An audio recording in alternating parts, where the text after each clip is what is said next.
Good morning everyone. তো পূজার ছুটি তো শুরু হয়ে গেল, আমারও পূজার ছুটি শুরু হয়ে গেছে। সকাল সকাল গুলশান আউটলেটে চলে আসছি আড়ংয়ের। তো আড়ং নিয়ে ইদানিং খুব একটা কন্ট্রোভার্সি হচ্ছে যে আড়ংয়ের ব্যাগ নিয়ে। তো আড়ংয়ে আমি দেখছি এমন একটা ব্র্যান্ড যেখানে আসলে নিম্নবিত্ত কেউ এলেও না খালি হাতে ফিরে না, ওখান থেকে কিছু না কিছু নিয়ে ফিরে।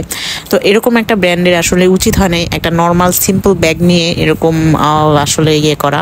বিজনেস পলিসিতে অনেক রকমের পলিসি আছে, আপনি অ্যাপ্লাই করেন না। আপনি একটা প্রোডাক্টের এত হিউজ প্রাইস রাখতেছেন, প্লাস ভ্যাট অ্যাড করতেছেন, কাস্টমারের কথাও তো আপনাকে চিন্তা করতে হবে যে তারা কেন ব্যাগ কিনবে।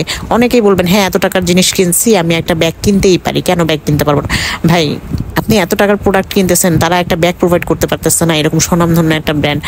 সো আমার কাছে এটা আসলে খুব চিপ মেন্টালিটির বিজনেস পলিসি মনে হয়েছে আড়ংয়ের এটা আপনার চেঞ্জ করা উচিত আই থিঙ্ক। আমি জানি না কার কি মত, এখানে অবশ্যই মত দ্বিমত সবারই থাকবে, বাট একটা ব্যাগ নিয়ে এই ধরনের পলিসি খুবই বাজে।